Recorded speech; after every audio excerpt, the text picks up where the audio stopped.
welcome to the world's greatest Bronze Age Spider-Man podcast. Here comes the Spider-Cast. I'm your co-host, Mike L., and as always, I'm joined by... Joshua Mervell, and today we're going to be taking a look at Spidey comics from March of 1989. Yes! And we're joined by G.I. Jolie. Hi. Woo! Alright! And Bex Luthor. I'm also here. Hello. Yeah. Always. Oh, not almost always. Not always. Sometimes. Almost and always, yeah. making his, I believe, third appearance on the show, with no comic book superhero name, Phil. We need to get you a superhero name. Hey guys. We'll think of something. Yeah. We'll work on that in the next hour or so. So yeah, Phil, we've already talked about your background with Spidey before, so we don't need to go into that. But I do want to ask you, before you read these comics, did you have any knowledge of a fellow named Todd McFarlane? Yeah, only from you, actually. Okay. Only from you talking about him over the years, but that's it. Okay. I don't know if I've had really a lot of exposure, to be honest. So this is the first time you've seen his art? I think I've seen it before, but I really honestly have no idea where I've seen it before. Gotcha. Okay. Yeah. Cool. Well, this is a good sampling because not only... Okay, so at this time, Web of Spider-Man was drawn by Alex Saviock for, oh my god, at least 5 years, if not 7 years straight. And Sal Buscema drew Spectacular Spider-Man for even longer. So this was kind of like, you know, the state-of-the-art Spider-Man comics of the day. And then McFarlane came in and had this radically different style, which we'll talk about when we get to Amazing. But for now, we're going to talk about Web of Spider-Man, which is in the middle of a major storyline where the second Hobgoblin is brought back.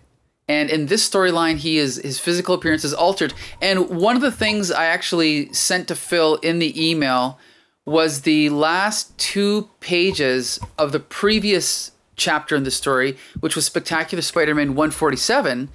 147. And the reason I sent it to you, Phil, I don't want to say why I sent it, but can you guess why I made sure that I sent those images? Did you notice something about this issue of Web of Spider-Man?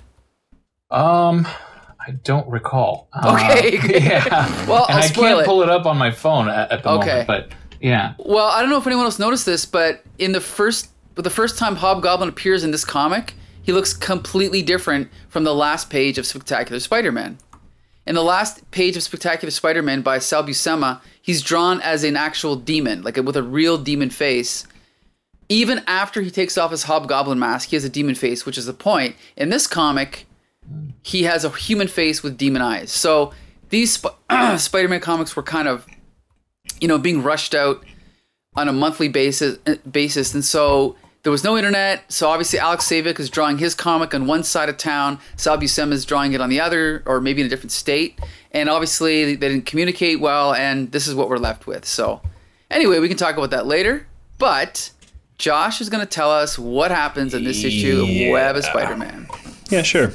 Only if you want to. Okay. All right. So we're picking up where we left off last issue. Inferno is making everything all weird in New York. Empire State Building's like growing and full of like monsters and looks like put together with random stuff. The Daily Bugle has been attacked, as has every building in New York, essentially. And the members of the Daily Bugle are there kind of protecting themselves and fending off the building. Spidey shows up to help his friends and coworkers, and he is like bitten on the side and he's bleeding out.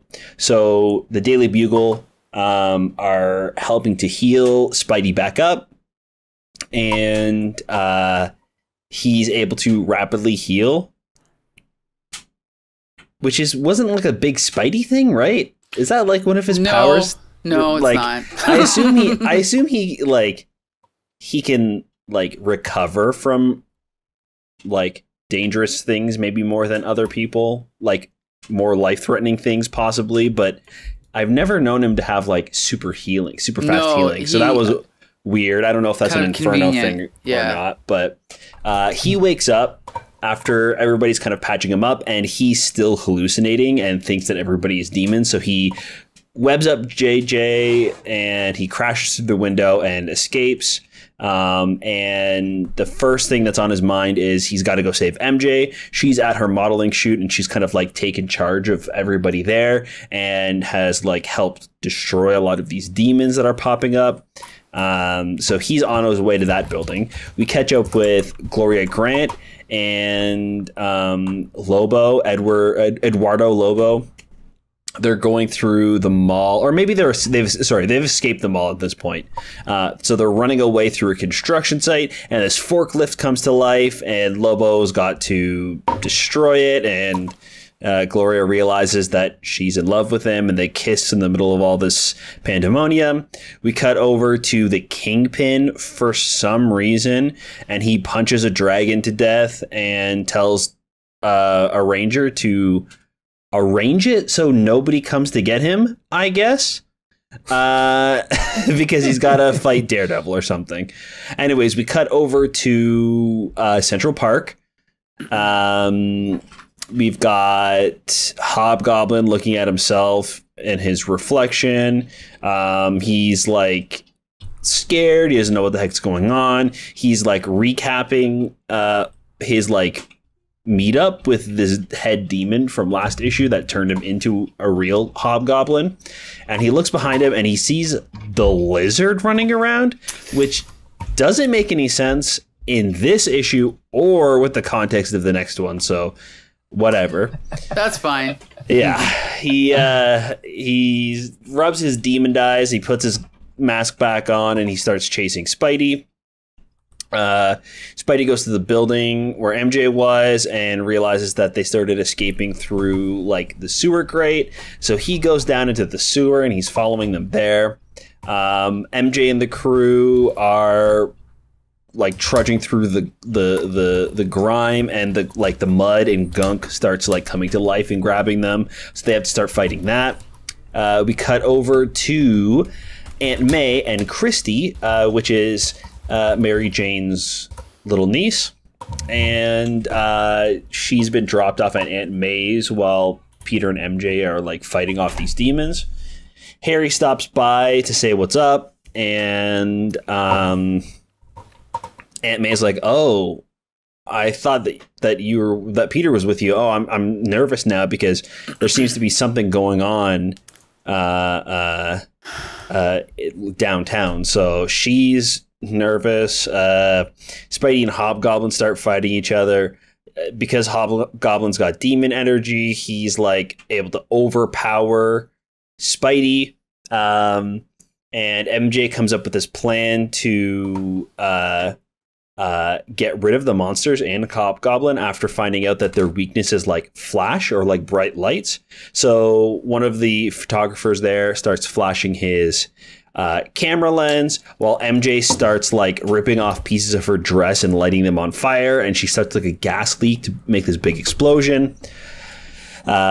She ends up running up to Hobgoblin and lighting his cape on fire, and because of that he is able to like lose control, and Spider-Man throws him into the gas, causing this huge explosion.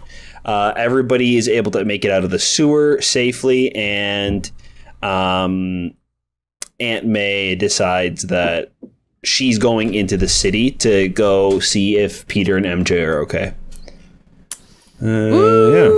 All right, so I also want to quickly say for Phil, Inferno was a crossover event going on, at the time. It was, I think, only the second time Marvel had done this, but the X-Men, X-Factor, New Mutants had a story that was all involved with demons and Limbo and blah, blah, blah. And what they did was they allowed it to all happen in New York so that all the other superheroes could kind of interact with it. But I always just call it the last act of Ghostbusters happening in Marvel, right? That's pretty much what it is. So with that context, again, I picked this up as a kid without any understanding of what was going on in X-Men or anything like that. But I read it as a kid and I had no problem getting into it. But what's your impression of this issue, just reading it for the first time? Well, it's like you say, there's a lot going on. I mean, a lot of what Josh was describing there happened before midpoint. So it was just madness. You know what I mean? Like you got, What is this? Listen to this list. You got demons, you got hallucinations, you got Eduardo Lobo raging against the machines here. You got a cameo by Fisk. You got MJ in the sewers. Aunt May loving Harry Osborn. It's just all over the place. So yeah, it's quite the jumping off point. So when I first started reading, I was like, what in the world? What is happening here? I obviously missed a whole lot of information before coming onto this. And I thought, well, I was thinking at first, it's just too much all at once without having all the background. But, by the end of it, I was completely turned around. Like, it was just like a very action-packed issue. I thought it was really well put together. I really liked the banter between MJ and Spidey. I thought that kind of brought it to light a little bit, their relationship. I like it when that happens, sort of in the middle of all this crazy action, and how they work together. I thought that was pretty cool. I absolutely loved the cameo by Kingpin, him punching that demon into oblivion. I thought that was pretty sweet. I kind of like that, and I especially like the humor in it, where he just basically tells whoever that guy is that's working for him he doesn't want any more interruptions, as if this is like the regular day in the life of Fisk, as he's trying to get his work done. He's trying to wheel and deal, and demons are popping into his life. So yeah, I thought it was pretty cool. I thought the demons were a little on the cheesy side. I figured this is probably written for maybe a little bit of a younger crowd. Sure. They came off a bit cheesy, but I mean, all in all, I thought it was pretty exciting. Awesome. Okay, well, we'll get to more of your comments later, but Josh, what was your take on this one? Yeah, it was okay. It had a lot of weird parts, like the Kingpin stuff and the Lizard and Gloria.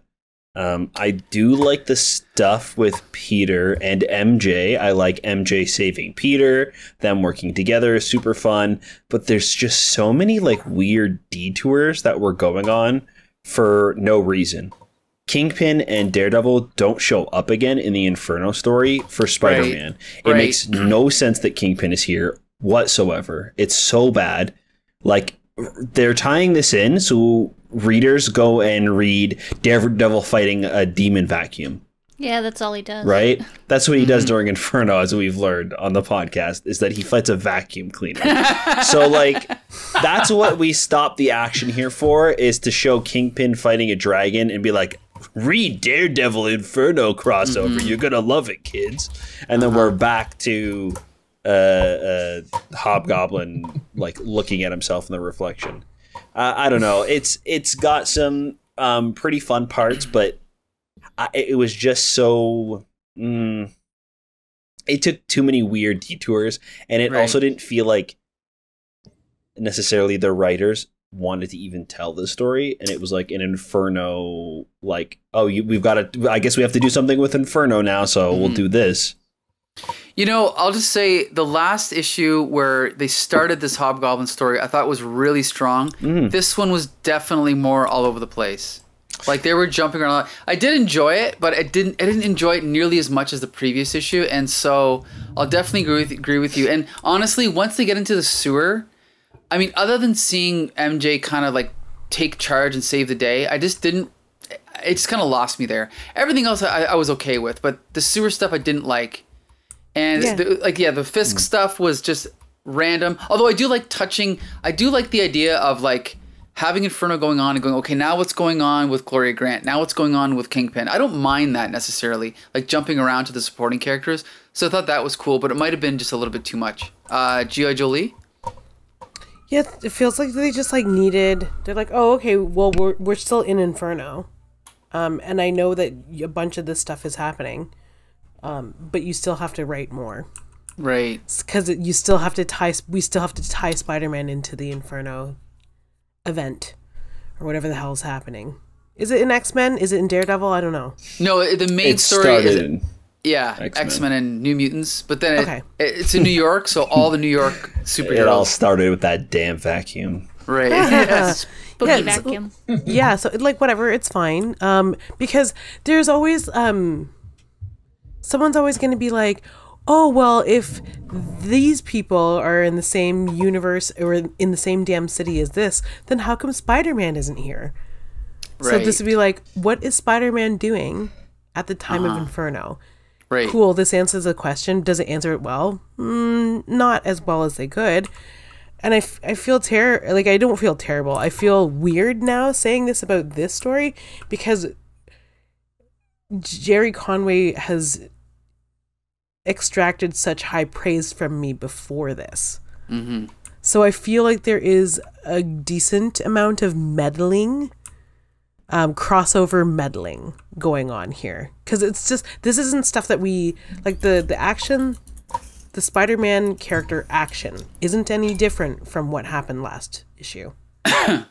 It's sort of an extension that is of no consequence to the main storyline. Right? Yeah. And I'm fine. I don't know. I'm cool with when they do like offshoots of whatever's going on in Spidey's life, or like, but it just doesn't. I don't know. It feels like it doesn't fit. Last issue, I think, did a good job of telling that story of like what's going on and tying it in with Harry Osborn and like all of the things coming to life was fine, I guess, in parts.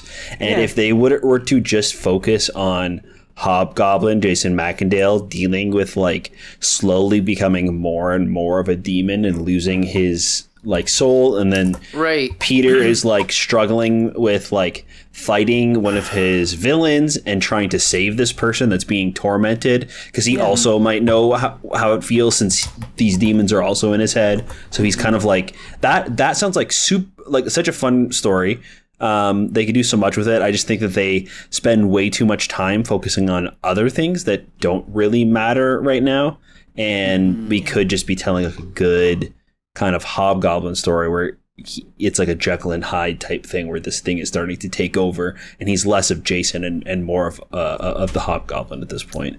Right. You have literal demons running around the city of New York, and you have someone turning into another demon and into a demon, and you're not going to draw comparisons between the two things? Yeah.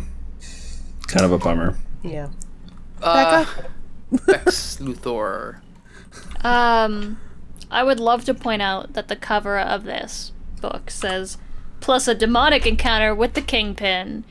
And the Kingpin is on one page, and there is one demon, and he gets punched and dies. I mean, I agree with Phil, it's the coolest. Just It is cool. I mean, for a cameo, come on. But it's great. On the cover. Like, you're like, Kingpin's in this one. Right. He is not in this one. A little bit of a bait and switch there, It's like if they like advertise Nick Fury showing up at the first Iron Man movie, right? Yeah, they're like featuring Nick Fury. He's got like a huge spot on the cover of the he's on DVD. The poster. Yeah. Yeah, no, I hate when that just always bothers me so much, because I'm like, oh, this is why I would like, the cover is why you pick something up, and then it's just immediately a lie. But you know what? He is in it, so good for them, I guess. I think it's cool that they showed what he was doing, I guess, but also one page, like, we didn't need to know what Gloria Grant and her not werewolf boyfriend is doing. We could have had 2 pages of what Kingpin is doing. Or, like, maybe, because I know that the Kingpin and the Lobo brothers are, like, feuding, so maybe, like, connect it. But it's just 2 disconnected pages from 2 characters that I know are going to fight later. So that's fine. Yeah, I'm with you guys. I wish there was more Hobgoblin, like, exposition. Like, I want to see Jason completely break down and lose his humanity and freak out, and Spider-Man freak out about it. I feel like nobody's freaking out about the fact that this guy is a demon. Spider-Man's like, whoa, he's got powers all of a sudden. Better think of something else. Like, Peter, dude, he has powers all of a sudden. That's messed up. You should be concerned. Yeah, the MJ stuff's the only good stuff. Always. You're totally right, Becca. Both with the MJ stuff and the Hobgoblin stuff. because I was looking for that too, that kind of like exposition of like like what is he gonna do now that he's a demon, but all we get from the Hobgoblin is him recapping word for word what happened to him in the last issue, as if he's telling this in like a bar to his friends. Yeah. Like and then the demon's like, hey, you made me laugh and that's worth something, and I said, oh my god, I'm a demon now. Like, what are you doing? You're literally narrating the lines of dialogue from the previous one. It's so bad. Well, the only thing that changed was then he was like, you know whose fault this really is? Spider-Man's. Yeah, okay, Jason, my boy. But no, that's it. That's all he does. I do want to point out the two things that are supposed to connect the other issues, but actually ruin continuity. One, the lizard running around outside just ruins continuity completely. And two, Aunt May being like, I have to go into Manhattan to find Peter. And that they do not do that in the next one. Spoiler alert. We'll talk about that in a minute. That was a disaster. I love of a cliffhanger. I love that the lizard is just like standing there and then runs away. Like he doesn't do anything to be fair, in the last issue of Amazing, if you remember, Kurt Connors did turn into the lizard briefly. Right. For just inside a second. A building. So I think that this is just a case of he turns into the lizard and then later on turns back, and then in Amazing turns into the lizard again. That's how I took it. I assumed reading Amazing that like last issue when we got that tease, it was like in between what's happening in Amazing. You know what I mean? Like, like you could take that panel and kind of slide it in to like where he turns. Right. But my thing for that is in the last issue, he's turning into the lizard at the university. In this issue, he's in Central Park as the lizard, and then in the next issue, he's also in the university the same day of the things happening, and he's back. Bad. Maybe it's just a different. Maybe it's a demon lizard. You know what? Maybe it's a second lizard. Maybe, who knows? And they just will never come back to it. I also love that Hobgoblin sees him like, a lizard the size of a man. Like, you just talked to a demon. What are you talking about? You saw a building come to life and you're like, a lizard man? This isn't right. What is going on? Love every character in Spider-Man constantly being like, just, wow, that's the craziest thing I've ever seen. When literally we know it's not. Like the 2 panels ago, it's like, yeah, dude, you just talked to the Demon King and he gave you demon powers. But yeah, that guy. That guy who's a lizard, you just can't handle that. Had he never heard of the lizard before? Like, the lizard's been a thing. He had to have heard of him. I don't know. So I also, Phil, I want to jump back to you for a minute. I want to talk about this art by Alex Saviock. I'm assuming you're not familiar with him, but what did you think of the art on this issue? Oh, I thought it was pretty cool. I like the way that it was. I like the way that it was really kind of put together in between the panels and everything. It's not like a lot of the modern stuff that you see now, where you know they really kind of jump off the page. But I thought it was really cool the way that and especially like the opening. If I'm remembering right, the opening scene where it's just like everybody's in what was it, in the newsroom. Yes. Yeah, I thought that was really cool how they kind of jumped around, and it really makes you kind of feel like you're part of whatever's going on. So yeah, I dug it. Now, I want to point out that this, as usual, Alex Saviock is inked by Keith Williams. I don't love the inks on this issue, or any issue by Keith Williams. However, the cover was inked by Frank Giacoia, and I think the cover is stunning. I think it's perfect. Like, the composition of the figures is perfect. The line work is perfect. Like, it's just a perfect classic Marvel cover, you know?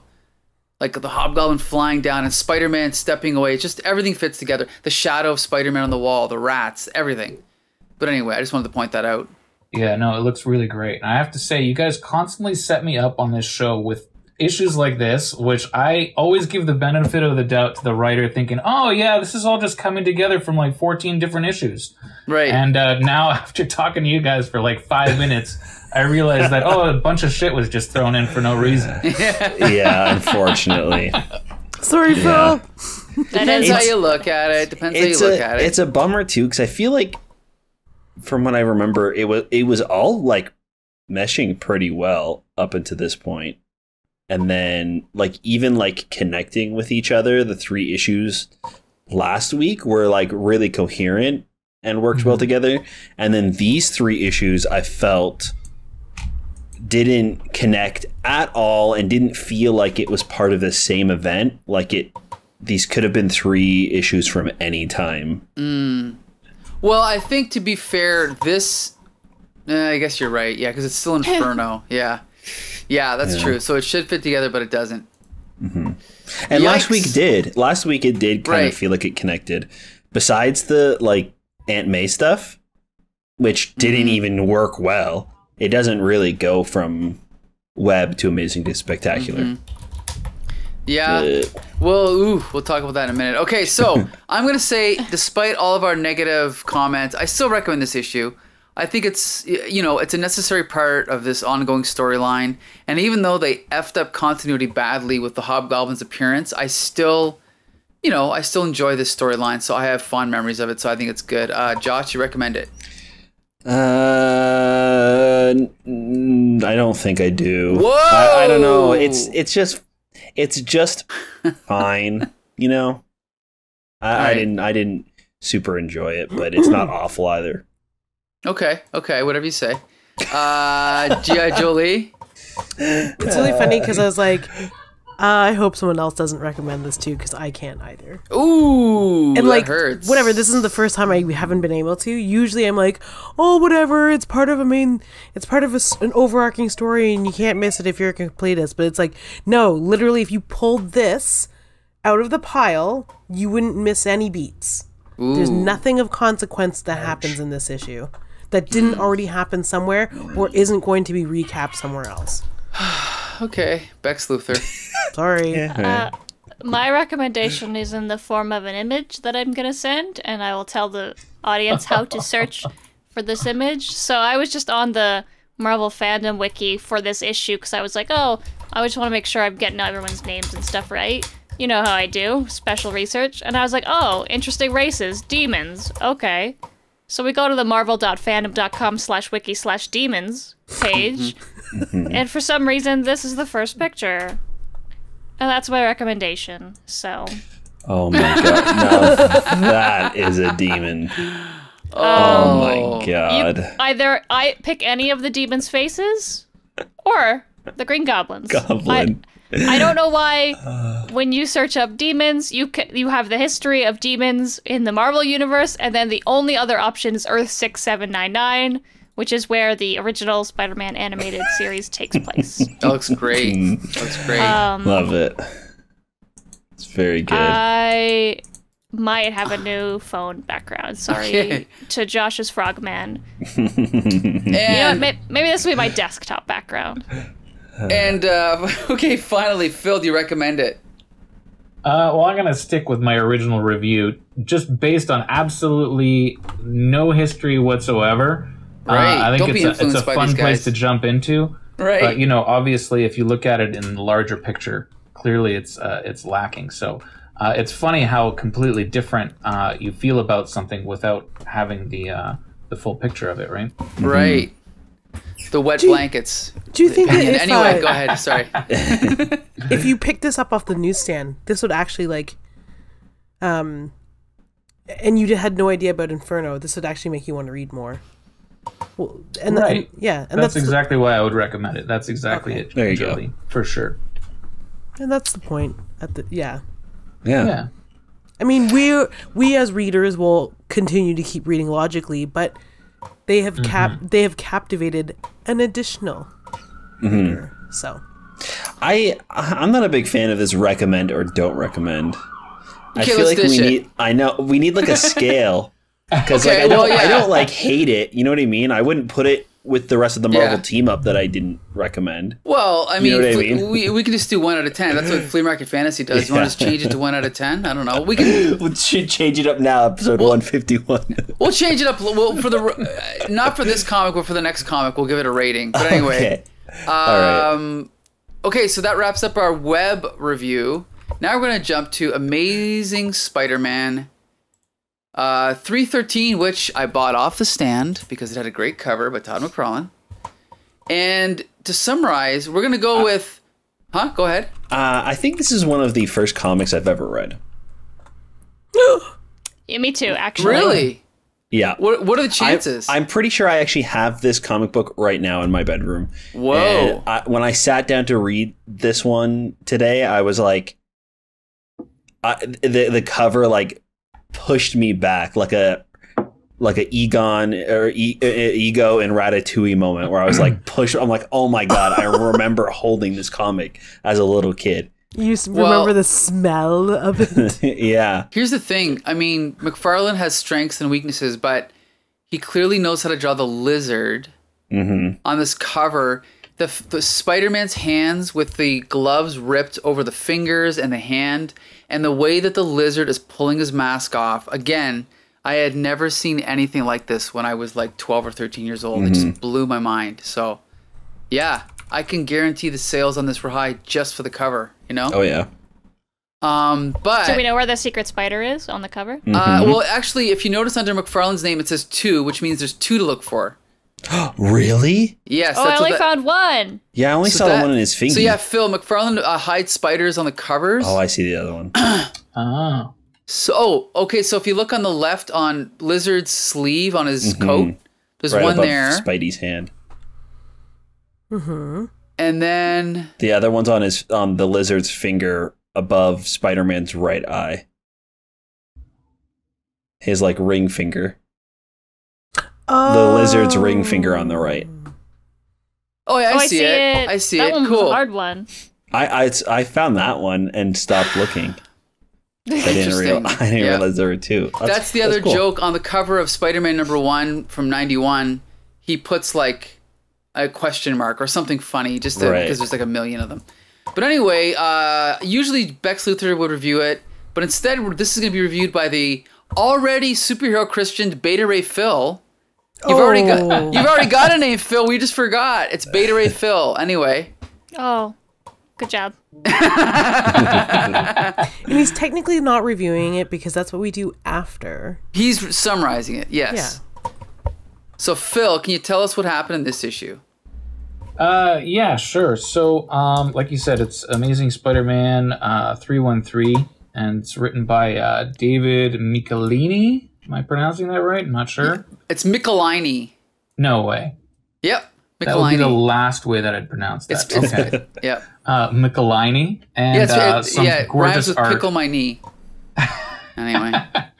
Great. Some gorgeous art by Todd Mcfarlane. So in this issue, we catch up with Peter Parker and Mary Jane just as the city is besieged by some wicked flying giant sharks. And then, so after Peter beats down a shark in a pretty awesome way, actually, he heads out to check on Aunt May, and he kind of leaves the city to fend for itself at this point. So after a bit of like a Three's Company style confusion, Spidey heads back out to Manhattan in search of Aunt May because he thinks she's gone looking for him, but little does he know she's safe back at home. And then in his travels throughout the city, in search of his aunt, he disposes of a gigantic balloon version of himself, which kind of caught me off guard. And then he also comes across the Lizard, also known as Dr. Curt Connors, who has lost control of the beast within and is now on a rampage to kill just about everything in his path, especially his ex-wife and son, so he can rid himself, apparently, of all the humanity that's remaining inside of him. So, in the end, Spider-Man makes quick work of getting the Lizard to swallow an antidote, and Dr. Connors sends his family away for their own safety, while promising to keep up with his child support payments. which I thought was pretty funny. It's definitely a line from the 80s. It must have been somebody going through something, one of the writers perhaps, I don't know. So then, lastly, Jack learns that Chrissy and Janet were at the Regal Beagle the whole time. Sorry. I mean, Spidey learns that May was safe the whole time. And then the last page offers a teaser where Jonathan Caesar, who I don't know, promises to bring on a living nightmare to his only love, Mary Jane. So very romantic ending. Yes. So that we'll explain. ought to win her heart. Yeah. Oh, for sure. It works for me. The kidnapping didn't work the first time, so. Yeah, I was gonna say he'd previously kidnapped her for like a few months. So, but anyway. But yeah. So anyway. Yeah. Anyway. So yeah, here's the thing. I mean, let's not even talk about the art yet. Phil, just talk about David Michelinie's script on this one. What did you think of the story? Well, some of it seemed to be kind of all over the place. Like I mentioned, there are certain times where you feel like Peter's just kind of looking out for his own, but he's not paying attention to those around him. I know that came up in the last one that we were talking about too. It seems to be a thing, at least in these issues here. But I thought the script was pretty good. It was a little cheesy at times, and there were a few things that kind of happened a little too quickly, or they were too convenient. Like the antidote, it seemed like in one panel he mixed up an antidote and was able to change this man around, or to change this beast back into a man, however you want to look at it. So I thought, oh, wow, that was quick and easy. I mean, you should just load that into a rifle and just shoot this guy next time. And then the balloon Spidey, where in the world, like what? I thought maybe I'd ask you guys about it, because that just kind of took me for a loop. Where in the world did that come from? And, all of that could have been used. It could have been used for, to expand the story in other ways. Maybe kind of delve deeper into whatever was going on with the what's his face there, the lizard. Right. Well, the balloon, the origin of the Spidey balloon actually dates back all the way to the Amazing Spider-Man 313. It's never been brought up before. I have no idea what the hell this is. What is happening? Isn't this 313? It sure is. Same with the two little kids from Texas that are vacationing in New York that show up for. I was going to mention that too. No reason, and their only appearances in any Marvel comic is Amazing Spider-Man 313. Yeah. It's his first and only appearance. Here's the thing. I'll tell you right now, knowing Todd McFarlane, these are probably his nephews. And he's like, I'll put you guys in this comic. He probably threw them in. It doesn't matter. That's what he does. But also, in New York, there is the Macy Day Parade? The Macy's Thanksgiving Day Parade. Okay, and that's what this Spider-Man balloon is. But I guess they just use it as a way to show more Inferno wackiness, right? Like this balloon is possessed by the demons or whatever. That's pretty much it. Yeah. The Spider-Man balloon is like synonymous with this parade at some point. Like the way that they have a big turkey. For some reason, there's like the balloons you want to see are like this one. They used to have like a Stay Puft Marshmallow Man. And Snoopy. That's it. Yeah. Big pop culture characters. Yeah. The Rick Astley float. Exactly. That's true. Right. So, but I don't understand this issue is from March 89? Yeah. So, yes. Okay. So, are we assuming that they just like house them? Inflated? I think so. Yeah. Well, it's also, I think this would have been published in the fall, like October, November. Okay. So it's even weirder, but okay. Yeah, whatever. Here's the thing. I'll just say this issue is on par with Amazing. But once again, we have a classic villain that comes back. You're super excited because you get to see Todd McFarlane draw him. And then the solution to the story is, like Phil said, one panel of going, oh my God, I better mix this potion that I already had, that already existed in previous stories, right? So very anticlimactic. That's what I thought. But G.I. Jolie, what'd you think of the script? I didn't mind it. The balloon stuff was fun, and it was very jarring, apparently not only to us but to Spider-Man to dispose of himself in balloon form. Like that was a big villain of this piece, was like Spider-Man fought himself as an inflatable. It was fun. I thought that was fun. Yeah, it's fun. I really liked the Kurt Connors stuff. I feel like every time I see the lizard, even in the films, I'm like super underwhelmed by his inclusion. Right. And in this one, we see his ex-wife. We see him try to dispose of his ex-wife and his son. Like, so it's not just like some weird ploy to like get rid of his ex-wife. We also see him try to like just kill his family because he's becoming a monster. That was really fun. So, Jolie, I want to ask you, what did you think about her? Like, from his point of view, I could see that, but what about from her point of view? I thought like it's so, I don't know if it was like, you know, the 80s or what, but it's like just this idea that, you know, she will do anything to put this family back together, even back together with a monster. And she even says at some point, he's sane now. That was freaking hilarious. Like, she'll just do anything to get back together with him. It's so weird because she's like, oh, she will. And she goes in there knowing that things are weird too. She's like, oh, this is a little off, but I'll still go. Like, right. And I'll bring my son along. Yeah. Like, she doesn't sense, usually people are able to kind of sense a little bit of danger, but she's like, oh, so many weird things happen and they all really add up to still being really strange, but I'm going to do it anyway. Like, he wouldn't normally ask us to meet him in the lab. Whatever, let's go. Like, right. And then when she gets there...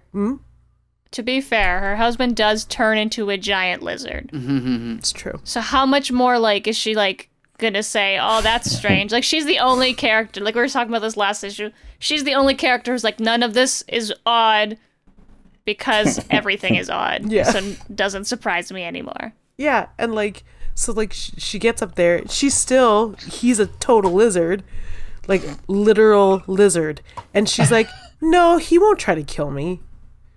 And then he does. And then she's like, no, it's fine. He won't kill his son. And he tries. Like, okay. I don't find a problem with that. I thought it was super entertaining.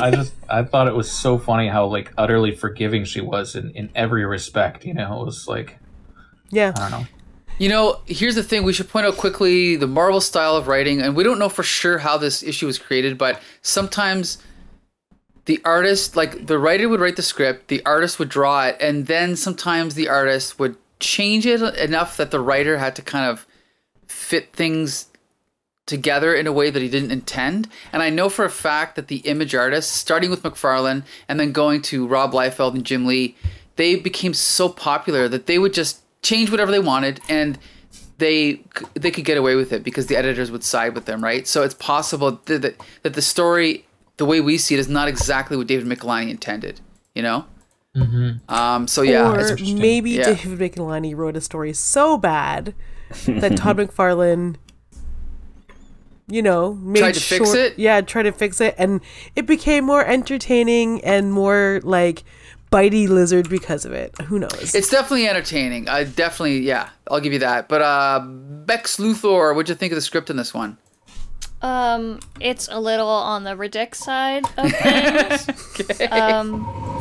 Especially love in the last issue, Aunt May's like, oh, I'm gonna go into the Inferno and find my nephew. And then in this one at the very beginning, she's like, well, the buses weren't running, so... I was like, are you kidding me? I was so ready for Peter to be freaking out to find Aunt May fighting demons, and then nothing. Well, like, just... time for a nap.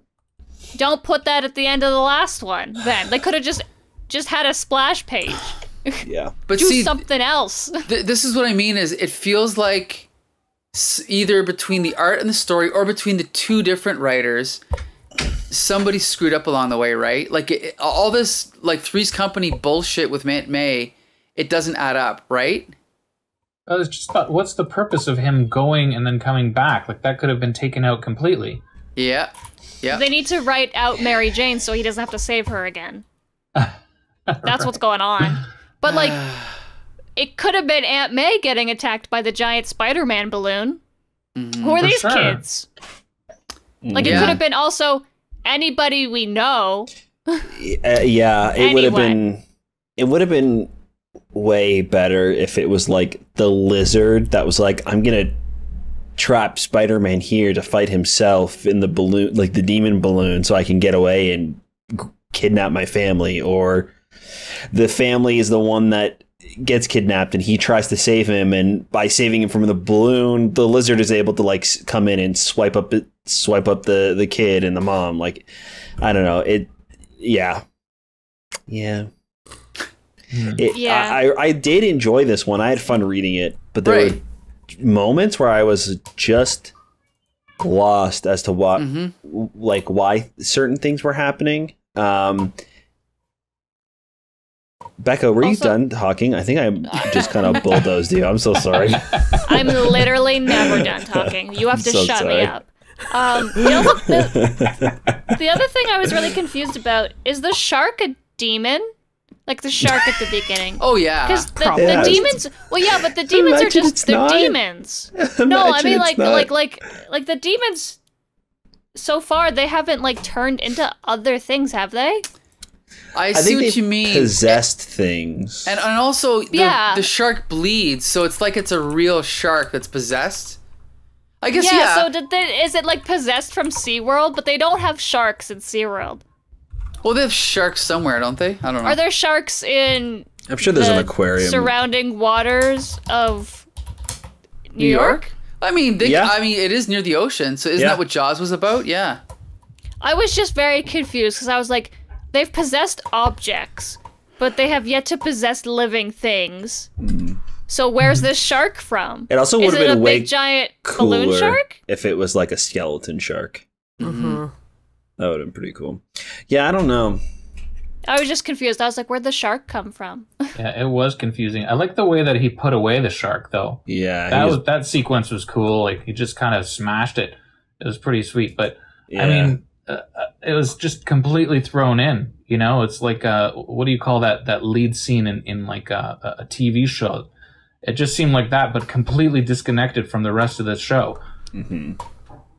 I also want to point out the potion that Spider-Man or Peter Parker or whatever first uses on the lizard was first developed in Amazing Spider-Man #6. So they're definitely going over old ground here, okay? But I want to talk about the main reason that approximately 800,000 people bought this comic when it came out, including me, the art. Phil, this is the first time you've ever seen Todd McFarlane Art. What would you say is your impression here? Oh, I loved it.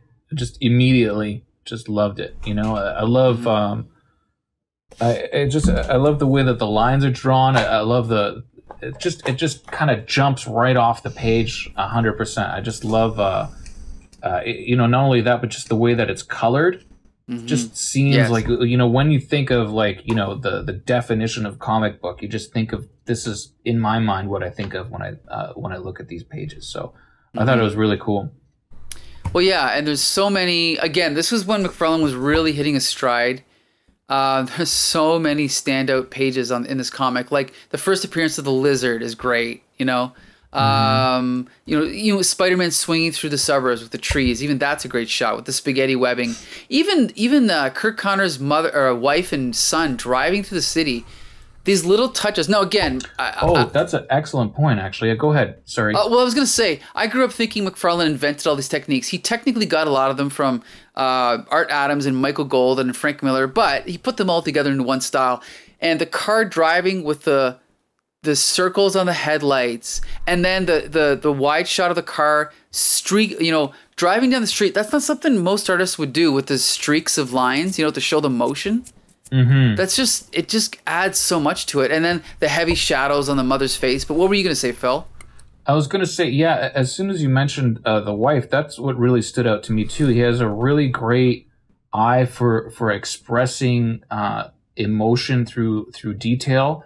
And when you look at the wife's face, you don't even have to read what's happening in the story. You know exactly the emotion that she's feeling in that moment. And it's great. It just comes across so well. Well, and that brings us to the next page, where I believe this is a technique Jim Steranko invented or whatever. But the giant face with the little panels behind her, like you just said, Phil. Look, you see it. Kirk Connors is looking at the lizard. The next panel he's got the lizard arm, the next panel he's the lizard. So we know exactly what she's thinking about, and we know exactly how she feels about it, and that's great. Can we go to look at the next page though? Spider-Man standing there. Yeah, because this might be one of the first times I was a little confused reading some of his scenes. Okay. I'm a big fan of Todd Mcfarlane. I love his storytelling through his art, but this is the first time I think reading so far that I've been like, wait, what is supposed to be happening right now? The shot of the house and Spidey, and then cutting over to Empire State University and the demon guard like showing up out of nowhere, and then right after that I'm like, they're in a library. Like when did they get into the library, and then why did the demon like make the cards come to life instead of like turning into a demon and getting them? And then we like hard cut to two kids we've never met before. Yeah. And we're like supposed to be like, oh yeah, we know these boys. We know these boys in the big Spider-Man balloon that wants to eat them. This is the first Jason time. Clements and Troy Tyro. You know Troy Tyro? Yeah, this is the first time I was like lost reading. You know, but again, it's one of those things. If you look at it, you can figure it out, but there's a difference between being able to figure it out and it being clear, and exactly. It's not clear. And the thing is I mean, on one hand, like if you look at this shot of Spidey standing there, it's okay. I love how the next panel, it's a gigantic skinny panel of like the buildings at the top and the people at the bottom. You see that? Mm-hmm. And you know that McFarlane had to draw the perspective lines for a full wide shot, but he just used that little tiny sliver. I think that's so freaking cool. It's so creative, you know? Mm-hmm. Even though I was lost at times, he still uses so many like creative things and fun moments to tell stories. And I still loved all the art in this issue. But that was, I think, the first time where I was like, I am confused. I thought maybe we were sent the wrong issue, and I went back to be like, "There's these boys have got to do something. What's going on with these boys?" And I'm like, "No, Mike sent us the right issues." It's happened before. But okay, but let's quickly jump to the fight scene because I just want to talk about. I mean, the fight scene is supposed to be the climax of the issue, but basically, Spider-Man's confronted. He confronts the Lizard. He William Shatner double kicks him in the back. Then he knocks like a bookcase over onto him, and then he's down and out. He makes the potion that he already created. Then Lizard is all of a sudden on a different floor. He crawls up the wall. He confronts him again. He throws the potion in his mouth. Now, I gotta admit, that shot of him throwing the potion in his mouth is excellent. Again, great motion. The line works great. Mm-hmm. Then you see the next panel, he's kind of like... what's that called? Like hunching over or whatever. But then I love how the next panel, the Lizard's face is behind panel 2, but his hand is in front of panel 2. It's amazing, right? Mm-hmm. Like that kind of shit. Again, no one else was doing it at the time. Ugh. Anyway, and then the anticlimax of like, oh, the potion didn't work, so I'm going to electrocute him. He electrocutes him, and then in the next panel, he's already Kurt Connors. And again, McFarlane's doing his best. Like he's doing like the drama. He knows how to do the melodrama, I guess you'd say. But like he's like all sweaty and then stay away. Like the long black panel, very cool. But it's just like it feels like everything's so rushed, right? Mm-hmm. Yeah, I feel like I blamed the writer when I was reading it. I didn't blame McFarlane necessarily. I mean, obviously they have to work together, but it felt like the story was there, and then he had to kind of cobble some things out of whatever existed in the story. Although, obviously the question remains as to why certain elements in the story were even left in there or even proposed in the first place. But again, I think it's a little bit of both. They're both covering each other's tracks a little bit, I think. But I mean, because, you can read other David Michelinie stories by different artists, and I think he's not a genius writer, but he's pretty accomplished and pretty straightforward. Whereas I've also read many McFarlane stories where, again, he gets all the melodrama and like the histrionics, but sometimes the continuity is not there, you know, between panels. So, but anyway, but who knows for sure. But anyway, what do you give this out of 7, Josh? I mean, 10. 7. I didn't want to answer for you. 4.68 out of 7. Yeah, here you go. Out of 10, maybe like a 6. Probably a 6. Okay. It's got some really fun stuff. I love the fight with the balloon. It's weirdly set up and doesn't fit in the story, but that's definitely the best scene. It's great. I love that he like tries to like punch it. It's just a balloon, so it's like bouncing back. So he's like, okay, I gotta find something that's like sharp enough. So he takes the point off the Chrysler building, I believe, and then like jumps from the Chrysler building and like pops it. It's super fun. The lizard looks so good in this issue.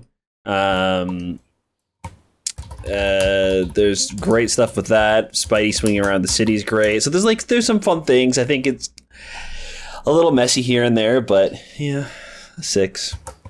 All right, Jolie. Out of 10? Out of 7. I'm kidding. Out of 10. Out of 10. Jesus. Okay. It's a litmus test. So, I guess I give it a. I don't know how to rate this, because I've just been sitting here thinking about the art and the Spider-Man balloon. Like, the Spider-Man balloon is like the key to this issue. The Spider-Man balloon makes me second guess all of my ideas of Todd McFarlane's training on anatomy. I don't know. I've created my own theories while we're talking, and I can't even rate this. I'm so deep in my own Todd McFarlane conspiracy theories. Interesting. Okay. Look at the anatomy, though, of that balloon. It's correct. I know. Isn't that weird? Yeah. And Anyway. You think he had reference from the actual Spider-Man balloon? Maybe he should have used humans for the rest of the comic. But anyway. but I guess I give this a 5.8. Okay, 5.8 out of 7. Okay, Becca? Yeah, sure, read it. I don't know your mom. I like the Kirk Connors stuff. Yeah, Lizard's cool. Pretty unfortunate what happens to his family later, but you know. All right. Beta, Ray. Rough going, bud. Phil. What do you give it, Phil? Yeah, I'm gonna side with the crew here and say a good 6. Okay. Yeah, maybe you guys should have like 2 scales, so it's like 1 for art and then 1 for story. Yeah, I mean, I would give the art an 8 and the story a 6. Yeah. But it's the merging of the two that makes the comic book. Which is a 7. True.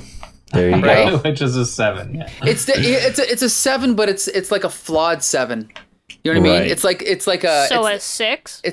It's like no, it's not quite. No, It's like a 7, but like, worse. Here's the question, Becca: Is it a really good 6 or is it a really bad 8? It's kind of like, is it a So really a good 7. comic? Yeah, exactly. See? A 6 plus. You can do decimals. I'll give it a 7. Okay, Anyway.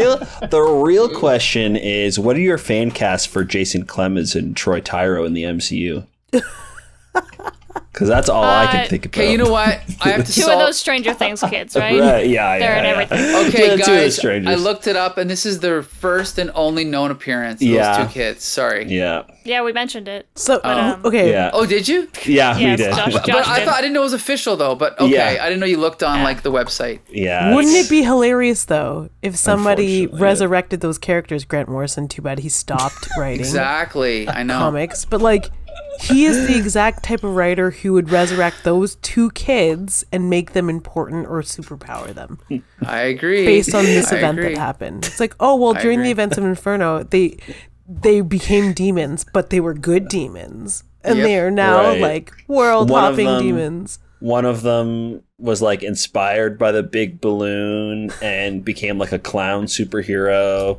The other Ooh. guy was afraid of them, so he became like a sewing needle superhero that always pops balloons. His The only- tack. I'm the tack. Okay. Anyway. Such a useless power. you know what? I don't know if you can do anything with that.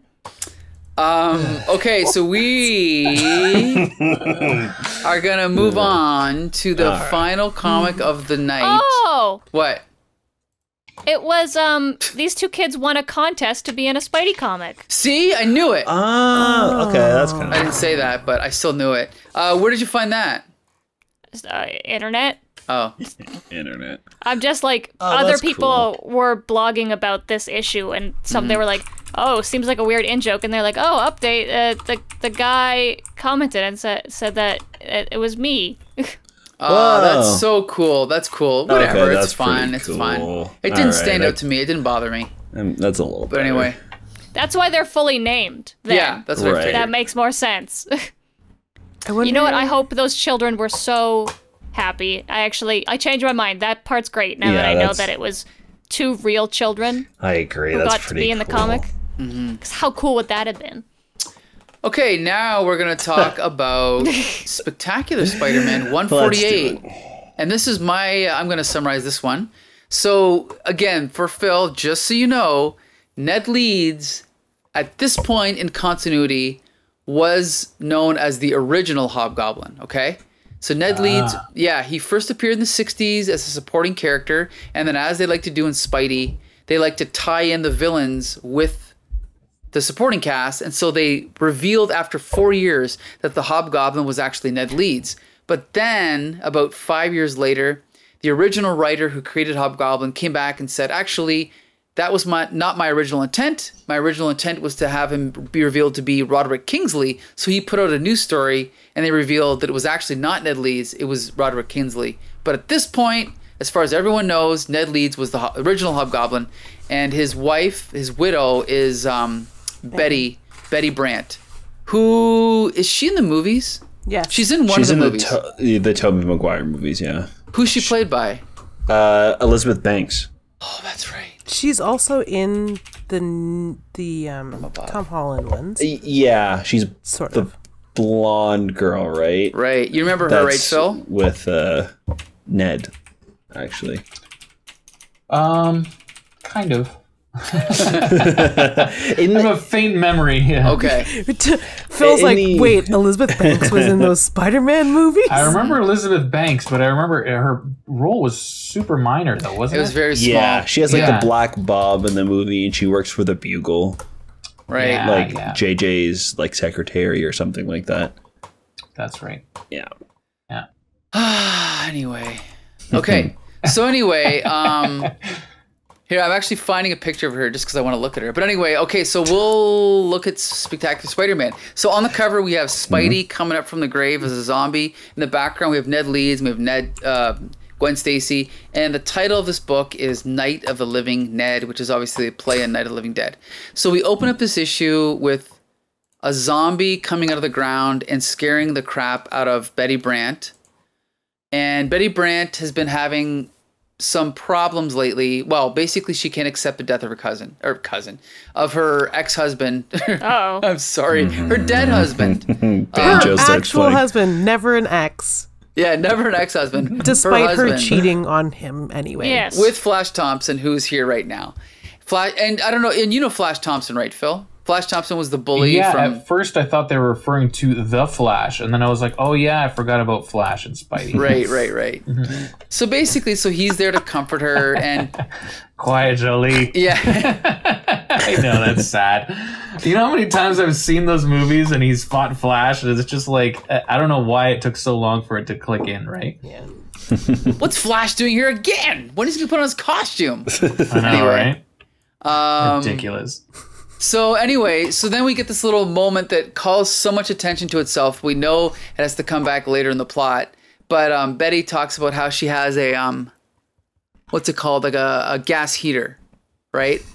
And Flash is like, oh my god, if you leave that on, you could cause a gas leak and blah blah blah. So anyway, then we cut away back to Inferno, and we see that New York is still, being attacked by demons, and demons are right outside their apartment. And it's actually, I didn't even know this till now, but it actually becomes a Night of the Living Dead-esque situation where Flash is boarding up the walls and windows of this apartment building, just like happened in the original Night of the Living Dead, which is really cool. I didn't notice that. But we should point out for listeners that don't know that Flash Thompson hates Peter Parker, or Flash Thompson used to bully Peter Parker, but he always loved Spider-Man. So he's like Spider-Man's #1 fan. So when he goes up to this roof, he thinks he's seeing his hero. He's like, hey, what's going on, Spidey? And Spider-Man just punches him in the jaw, right? And starts beating the crap out of him. Meanwhile, back inside the apartment, Betty Brant sees a zombie of Ned Leeds who comes in and starts chasing after her.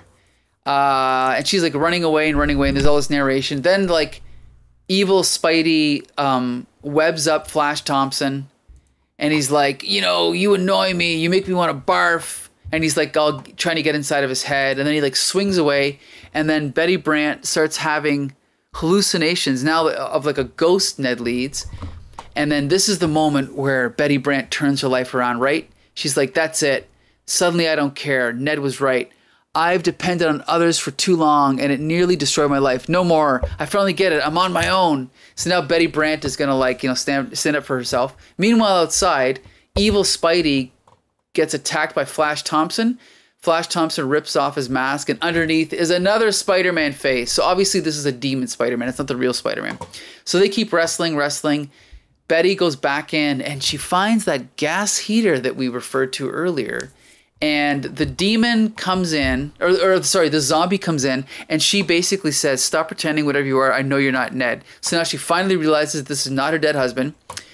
He turns back into like his actual appearances, which is more like a demon. Then Betty turns on the gas heater, and then just at that moment, lightning strikes the antenna outside in the building where evil Spidey, and Flash are wrestling. They get knocked off the top of the building, and they magically swing into the apartment where Betty is confronting the demon. Fisticuffs happens, and then she takes the gas heater and smashes it into the demon's like chest. And the demon's like, And then she runs out, and she's turned the gas on, and one of the demons looks at the other, and it's like, say, do you hear? And we see the sound effect, hiss. And then a big explosion, which kills everyone in the building, 25 people dead. And then Flash Thompson runs out, hugs Betty Brant. She's A-okay. She's crying. She's happy. They look out, and magically at that exact moment, Inferno ended, because we've read X Factor number 38. We know that. And then basically everything is all good. We see Spider-Man swing by on the sun is coming up. And then Flash says, not quite alone. We had help. Not from any hero out there in the world. We had help from the only hero we ever really need. The hero we carry inside. And everything makes sense. And little Michael loved the story and ate it up. And I love this issue. I love Sal Buscema. And maybe not as good as the previous one, but I thought it was really good. But Phil, I want to get your impression. What did you think of Spectacular Spider-Man 148? I thought it was pretty good too, actually. And yeah, I caught the Night of the Living Dead thing. Obviously, it's called Night of the Living Ned. But yeah, the setup is really, very close, right? It's funny because at first I really liked the narration. It felt very sort of noir. It felt very sort of, Mickey Spillane, the way that they were going through it. Right. But then as it progressed through the book, it's like there was a lot of narration, but not a lot going on in the pictures. And at first that kind of bugged me. I was like, well, they could have probably used that space to kind of explore a little bit more. Right. And especially after reading, what was the other one that we read? The first one, that Web of Spider-Man. It was just madness, right? Right, just right. fitting all that stuff into one book, or one issue. But I think it kind of worked in its own way, because this is the one out of the three that kind of stuck with me the most, and maybe perhaps because it was kind of like Night of the Living Dead. It had that George Romero kind of humor in it. Some things, seemed a little bit off in the story, but I thought that, the idea of them fighting these demons, it just felt kind of a little bit cheesy at times, but I kind of really got, where they were taking it. It has that sort of monster in the house approach, same as the movie, right? And, we kind of get a glimpse of, real people and what their real fears are, and Right. in this way they sort of manifested with these demons. And then, you know, you see what these regular people in these extraordinary circumstances, then what do they do in order to fight against these demons? So kind of a very big play, obviously, on the early movie. And I thought it was well done. And I'm actually embarrassed I didn't notice the connection, like the plot connection, until now. I feel like an idiot. But anyway, we'll come back to it more later. But so did you have any trouble like following as far as like the characters and everything and who is who, or? Yeah, a little bit at first, but then it became pretty clear what was going on. Yeah. All right. Okay. So Josh, what did you think? I loved it. I really, really like this issue. I think there's a couple of small things that I would change. It's not a perfect issue, but it's definitely the one I had the most fun reading this week. As far as I know, Betty and Gwen were never friends in the comics. I can't find a time where they were together or they met. That's so it's totally possible. Really weird that Gwen Stacy, like this feels like this should be Peter's nightmare and not Betty. So especially since Spidey comes out of the grave as well. Good so point. Like that part I was a little like, again, that's very like small and nitpicky. That doesn't change the story if they just take out two of the zombies, but I don't know why it stuck out to me as being something that was weird.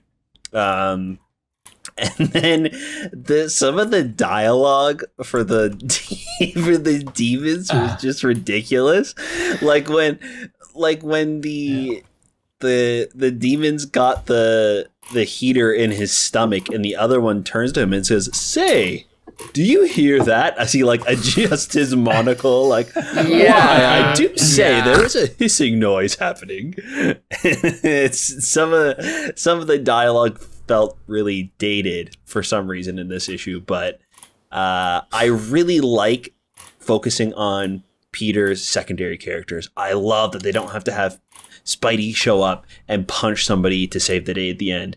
It's just these two characters stuck in this shitty situation, dealing with these like events that are happening throughout the entire Marvel universe at the moment, and kind of like seeing how they're going about this in the building, and they have to like improvise weapons and like figure out how to save themselves.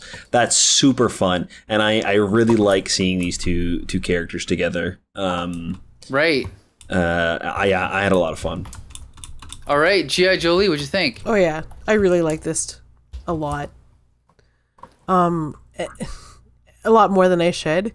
The moment that the demons were like talking to each other, and we're like, "Oh, let's mess with these humans," I was like, "Yeah, this is the best.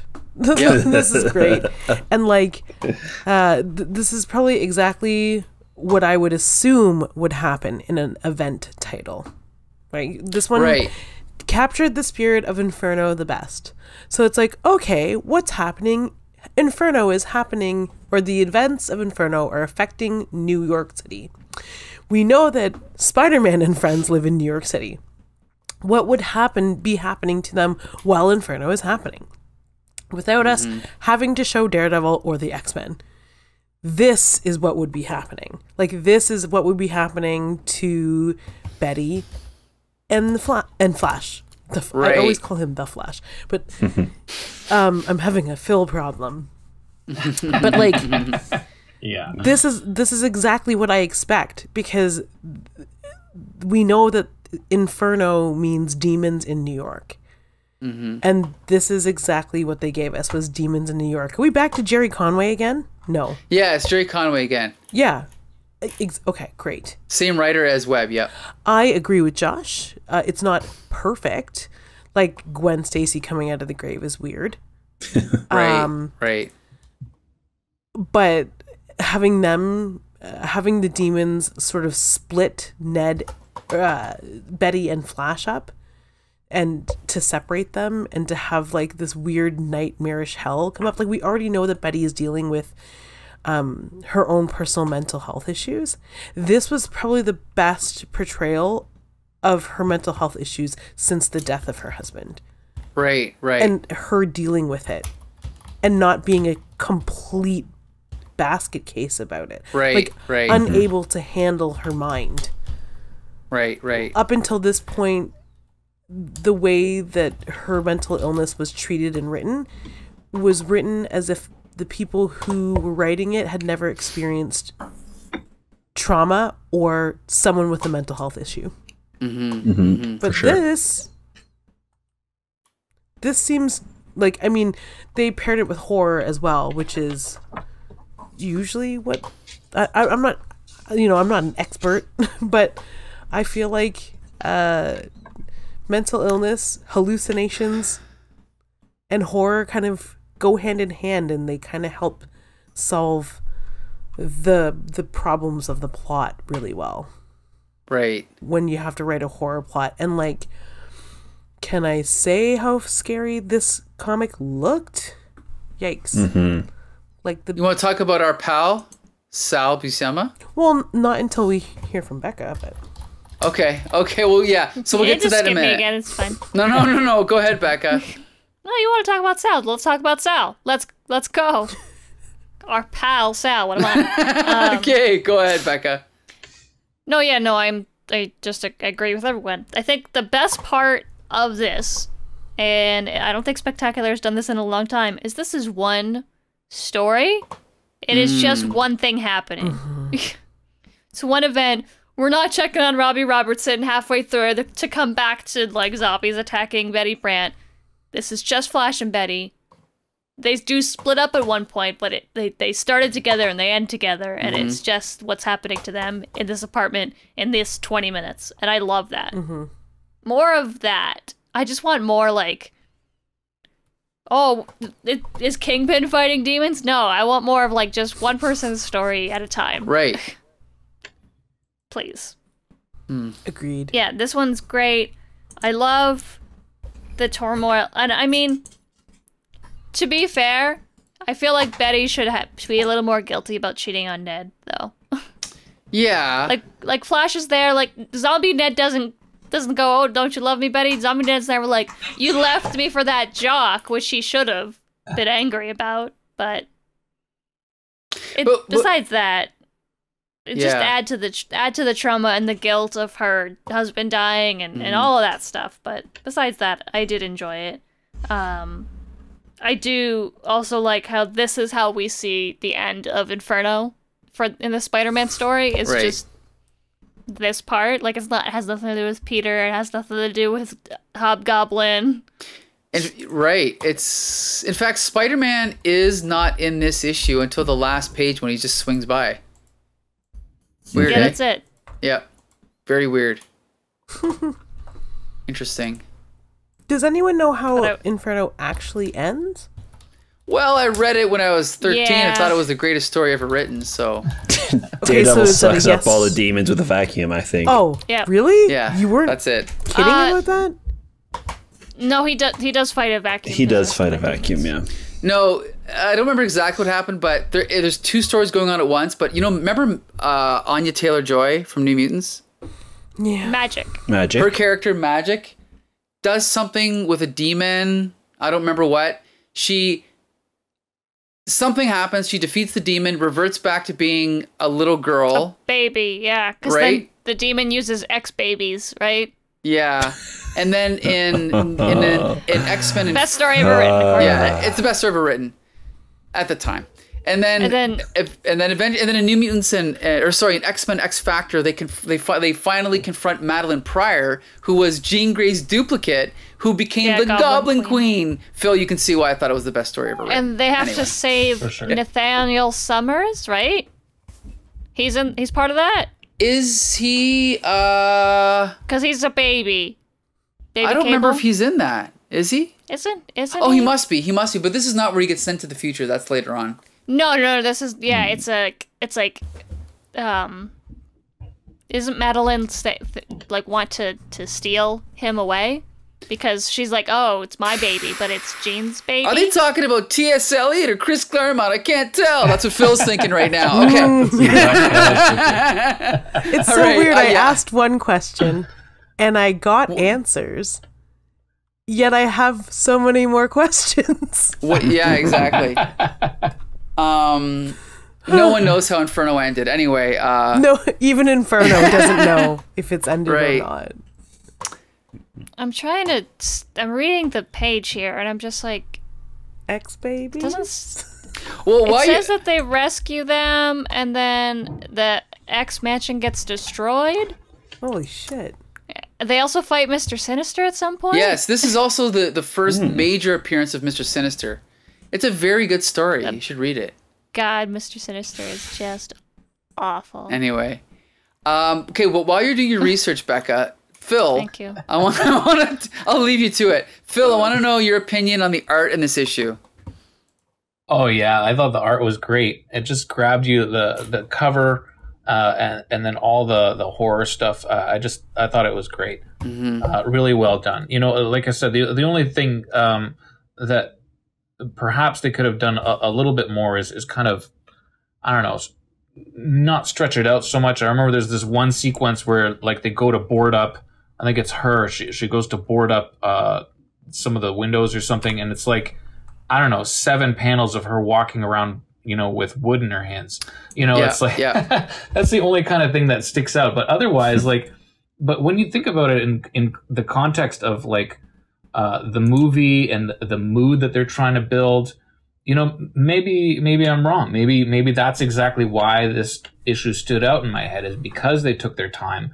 And because they didn't, you know, try and fill it with too much information. It just kind of, it creates mood, and you just kind of feel your way through it. Right. Well, you know, and I mean, I have sung the praises of Sal Buscema many times on the show, but I'll sing them again. He's a classic Marvel artist. You know, like he's one of, like John Buscema literally wrote the book on how to draw comics the Marvel way, but this is John Buscema's younger brother, and he's not as good an artist, but he's just as good a storyteller. And this is his later period when he started getting more angular, harsher, detailed lines. But I love this era of, like, I could read any comic drawn by Sal Buscema just because he drew it. And this, I think in this issue, it shows how perfect he is with this subject matter, right? Like almost like horror. I think it's perfect for his style. So yeah, I love this issue, the art. Did anyone else want to say anything about the art? I mean, I know we talk about Sal Buscema every week, so it's kind of hard to say something new, but yeah, I'll just kind of echo what you guys said. I think that his style really lends itself to the horror vibe of this this comic, and yeah, I really enjoyed how this one looked, particularly, probably more so than Todd Mcfarlane this week, just because I think the story and the art just work so great together in this issue. Yeah, like when the demon comes into the kitchen and there's a big close up on his face, like that's perfect horror art right there. It's great. Him like appearing in the window and then crashing through is fantastic. Yep. Whew. So yeah, I don't know. I mean, I don't know what else to say. Inferno's over. The Hobgoblin saga is over for now. But I can. So I think everyone's done the review. Becca, did you have anything you wanted to add from your research? I definitely didn't get distracted, and I'm not now on. Okay, everybody, turn in your homework assignment. /wiki/frogs. Yeah. Okay. All right. She's on to something else. All right. Look, Spider Ham did a Inferno parody. It's called Bear Inferno. And then I got distracted by the frogs. Okay? Look, Bear I'm only one man, and I don't... That's not even a pun, is it? No. Bear Inferno is not even a pun. But anyway. No, but why there's not a like big bear. Inferno or something, and it's a big rabbit or... But anyway, okay, so I guess, we still have to give it a number rating. You know what? I give this one an 8. This is definitely an 8. It's the best of the bunch for this week. Agreed. Josh, 8. what do you think? 8. Awesome. G.I. Jolie? 8.5 out of 7. Ooh. Bex Luthor? Also an 8. Beta Ray Fil? 11. I would agree with Jolie on this one. 8.5. Wow. It's extra marks for making me rethink the storyline on this one. Yeah, I liked it. And definitely the one that sticks with you this week, for sure. Yes, and I will point out that when I was a kid, Amazing Spider-Man was the one I was most excited about at the time, but now that I'm rereading them as an adult, Spectacular is definitely my favorite of the bunch. I like every week. So there you go. That wraps up our review of Spider-Man comics from... What month is this? March 1989, but it probably came out in November or December 88, but that's okay. Gotcha. So yeah, we want to thank Beta Ray Fil for joining us for the third time. Thank you, Phil. Thanks for having me, guys. This was awesome. Always good to see you. Awesome. Thank you. We'll definitely have you on again sometime soon. Yeah. And we want to thank G.I. Jolie and Bex Luthor for joining us. You're welcome. Yeah. Woo! Sorry I spent the last half looking up pictures of Pride. That's fine. Don't be That's fine. sorry. X reader. Don't be But sorry. just assume that if I'm not talking, that's what I'm doing. Someone's Right. got to do it, right? Might as well be you.